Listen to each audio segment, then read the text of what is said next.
মা শারদা জগৎ জননী।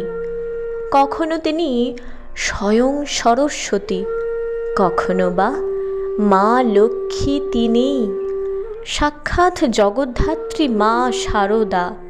মায়ের কৃপা যদি থাকে তাহলে যে কোনো যুদ্ধই যেন জয় করা সম্ভব হয়।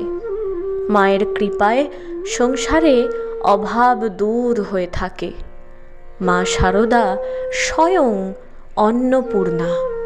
জয়রামবাটি, কামারপুকুর, দক্ষিণেশ্বর, বাগবাজার, সিমলা স্ট্রিট, এক কথায় যেখানে যেখানে মায়ের পায়ের ধুলো পড়েছে সেখানে সেখানে সৃষ্টি হয়েছে এক একটি তীর্থক্ষেত্র। মা তার সন্তানদের এতটাই খেয়াল রাখতেন যে নিজের দিকে ফিরে তাকানোর সময় তিনি পেতেন না। কামারপুকুরের মাটির বাড়ি, টালির চালের ঘরে সারা দিন ধরে ছেলেরা মাকে ঘিরেই থাকত। আমজাদ, হৃদে, বিলে, মথুর এরা নিত্য মায়ের কাছে থাকতেন, দেখাশোনা করতেন মায়ের।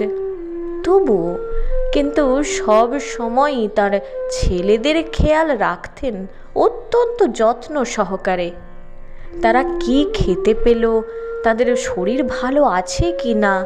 বিশেষত মায়ের যে ছবিটি দেখছেন এখন, মা ছেলেদের খেতে দিয়ে বসে এভাবে দেখতেন কারো খাবার কম পড়ছে কিনা, সবাই পেট ভরে খাচ্ছে কিনা।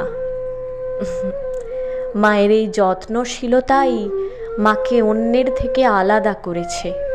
অভুক্ত কেউ মায়ের কাছে এসে খালি হাতে ফিরে গিয়েছে তা কখনো হয়নি। মা কাউকে খালি হাতে ফেরাতেন না।